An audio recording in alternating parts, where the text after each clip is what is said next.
ഉണ്ടാക്കാൻ പോണത് ചപ്പാത്തിക്കും ബ്രെഡിനൊക്കെ കൂട്ടി കഴിക്കാൻ പറ്റിയ എളുപ്പത്തിൽ തയ്യാറാക്കാൻ പറ്റിയ അത്യാവശ്യം നല്ല ടേസ്റ്റുള്ള ഒരു കറിയാണ് ടൊമാറ്റോ പാപ്പു. എളുപ്പത്തിൽ തയ്യാറാക്കാവുന്നുള്ളത് കൊണ്ട് തന്നെ രാവിലെയൊക്കെ ഓഫീസിൽ പോകുന്ന തിരക്കിനിടയിലും ഉണ്ടാക്കിയെടുക്കാൻ പറ്റിയ ഒരു കറിയാണ്. അപ്പോൾ നമുക്ക് ടൊമാറ്റോ പാപ്പു ഉണ്ടാക്കുന്നത് എങ്ങനെയാണെന്ന് കാണാം.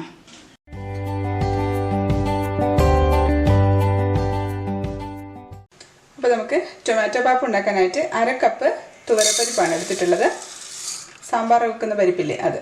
ഇത് ഞാനൊന്ന് കഴുകിയെടുക്കട്ടെ. നമുക്ക് കുക്കറിലേക്ക് ഇട്ട് കൊടുക്കാം. ഇതിപ്പോൾ ഒരു 100 ഗ്രാം പരിപ്പാണുള്ളത്. പിന്നെ ഇതിലേക്ക് നമുക്ക് ഒരു ചെറിയ സവാള ചെറുതായിട്ട് മുറിച്ചതിട്ട് കൊടുക്കാം. വലുതാണെന്നുണ്ടെങ്കിൽ പകുതി എടുത്താൽ മതി. പിന്നെ ഒരു 2 പച്ചമുളക് വട്ടത്തിൽ മുറിച്ചതാണ്. ഒരു തക്കാളി ചെറുതായിട്ട് മുറിച്ചത്. ഇതിലേക്ക് നമുക്ക് വെള്ളം ഒഴിച്ചു കൊടുക്കാം. ഞാനൊരു 2 കപ്പ് വെള്ളം ഒഴിച്ചിട്ടുണ്ട്. ഞാൻ ഇതിലേക്ക് മുളക് പൊടി ഇട്ട് കൊടുക്കാം. ഞാൻ 2 ടീസ്പൂൺ മുളക് ഇട്ടിട്ടുണ്ട്. കാശ്മീരി മുളക് പൊടിയാണ്. ഇനി സാധാരണ മുളക് പൊടിയാണെങ്കിൽ 1.5 ടീസ്പൂണൊക്കെ മതിയാകും. പിന്നെ ഒരു 1/4 ടീസ്പൂൺ മഞ്ഞൾപ്പൊടി, ആവശ്യത്തിന് ഉപ്പ് എല്ലാം നമുക്ക് ഇളക്കിയിട്ട് നമുക്കിതൊന്ന് കുക്കർ അടച്ചു വെച്ചിട്ട് ഒറ്റ വിസിലിന് ഓഫാക്കി എടുക്കാം. പരിപ്പ് ഒരുപാട് അങ്ങ് വെന്ത് പോകരുത്. പരിപ്പ് ഇങ്ങനെ നമുക്ക് കാണാൻ കിട്ടണം. ഒരുപാട് അങ്ങ് വെന്ത് പോവാതെ ഒറ്റ വിസിലിന് തന്നെ നമുക്ക് എടുക്കാം. ഇപ്പോൾ കുക്കറിൽ പരിപ്പ് വേവുന്ന സമയത്ത് ഞാൻ ഒരു തക്കാളി ചെറുതായിട്ട് പൊടിയായിട്ട് അരിഞ്ഞു വെച്ചിട്ടുണ്ട്. ഒരു 4 വെളുത്തുള്ളി, 4 അല്ലി വെളുത്തുള്ളിയാണ്, അതും വട്ടത്തിൽ ചെറുതായിട്ട് മുറിച്ച് വെച്ചിട്ടുണ്ട്. ഇഞ്ചി ഒരു ചെറിയൊരു കഷ്ണം ഇഞ്ചി, അത് ഇപ്പോൾ 1 ടീസ്പൂണൊക്കെ ഉണ്ടാവും ഇഞ്ചി അരിഞ്ഞത്. ഇത്രയും അരിഞ്ഞു വെച്ചിട്ടുണ്ട്. നമുക്ക് കറി ഉണ്ടാക്കാം. അപ്പോൾ നമ്മൾ ഒരു കടായി അടുപ്പത്ത് വെച്ചിട്ടുണ്ട്. അതിലേക്ക് നമുക്ക് ഒരു 2 ടീസ്പൂൺ നെയ്യ് ഒഴിച്ചു കൊടുക്കാം. അപ്പോൾ നെയ്യ് ചൂടായിട്ടുണ്ട്. അതിലേക്ക് ഞാനൊരു 3/4 ടീസ്പൂൺ കടുക് ഇട്ട് കൊടുക്കുകയാണ്.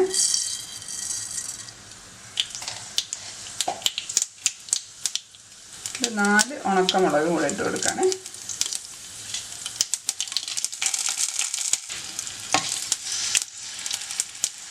കടുക് പൊട്ടിയിട്ടുണ്ട്. നമുക്കതിലേക്ക് 1/4 ടീസ്പൂൺ ചെറിയ ജീരകം, സാധാരണ ജീരകമില്ലേ, അതിട്ട് കൊടുക്കാം. ഞാനിപ്പം ജീരകം ഇടുന്നുണ്ട്. ഇതിപ്പോൾ ചപ്പാത്തിയൊക്കെ കൂട്ടി കഴിക്കുകയാണെങ്കിൽ ജീരകം ഇട്ടിട്ട് ഉണ്ടാക്കുകയാണ് നല്ലത്. അപ്പോൾ ഒരു നോർത്ത് ഇന്ത്യൻ ഫ്ലേവർ ചെറുതായിട്ട് ഇങ്ങനെ വരും. ജീരകം ഇടാതെ ടേസ്റ്റ് തന്നെയാണ്. ചിലപ്പോൾ ചിലർക്ക് ജീരകത്തിൻ്റെ ടേസ്റ്റ് അത്രയ്ക്ക് ഇഷ്ടമുണ്ടാവില്ലല്ലോ. അപ്പം ജീരകം ഇടാതെ ഉണ്ടാക്കാം. ജീരകം മൂത്തിട്ടുണ്ട്. ഇനി നമുക്ക് ഒരു തണ്ട് കറിവേപ്പില,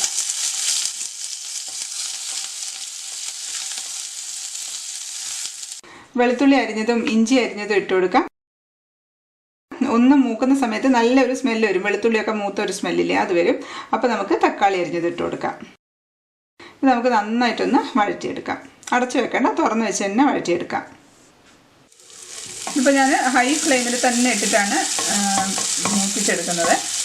ഇപ്പോൾ തന്നെ തക്കാളിയൊക്കെ നന്നായിട്ട് ആയിട്ടുണ്ട്. ഒന്നും കൂടെ ഒന്ന് ആയിക്കോട്ടെ. നന്നായിട്ട് ആ എണ്ണയൊക്കെ നന്നായിട്ട് തെളിഞ്ഞ് വന്നിട്ടുണ്ട്. അടച്ചൊന്നും വെച്ചിട്ടില്ല. ഇതേപോലെ ഇടയ്ക്ക് നല്ല ഹൈ ഫ്ലെയിമിൽ തന്നെ ഇറക്കി കൊടുത്തിരുന്നാൽ മതി. പെട്ടെന്ന് തന്നെ ആയിക്കൊള്ളുക.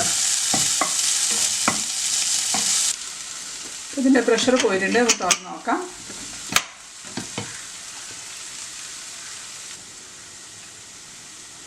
എൻ്റെ പരിപ്പ് അങ്ങനെ ഒരുപാട് വെന്തിട്ടില്ല. അത്രയും അങ്ങ് വെന്ത് പോകരുത്. എൻ്റെ പരിപ്പ് നമുക്ക് കാണാൻ കിട്ടണം. പരിപ്പ് ഒരുപാട് അങ്ങ് വെന്ത് അടിഞ്ഞു പോകരുത്. എന്നാൽ വെന്തിട്ടും ഉണ്ടാവണം. ഞെക്കി നോക്കുന്ന സമയത്ത് വെന്തിട്ടുണ്ടാവും. അപ്പം നന്നായിട്ടൊന്ന് മൂത്തിട്ടുണ്ട്. അതിൻ്റെ കളറൊക്കെ മാറി നല്ലൊരു മണം തന്നെയാണുള്ളത്. ഇനി നമുക്കിതിലേക്ക് വേവിച്ച് വെച്ചിരിക്കുന്ന പരിപ്പ് ഒഴിച്ചു കൊടുക്കാം.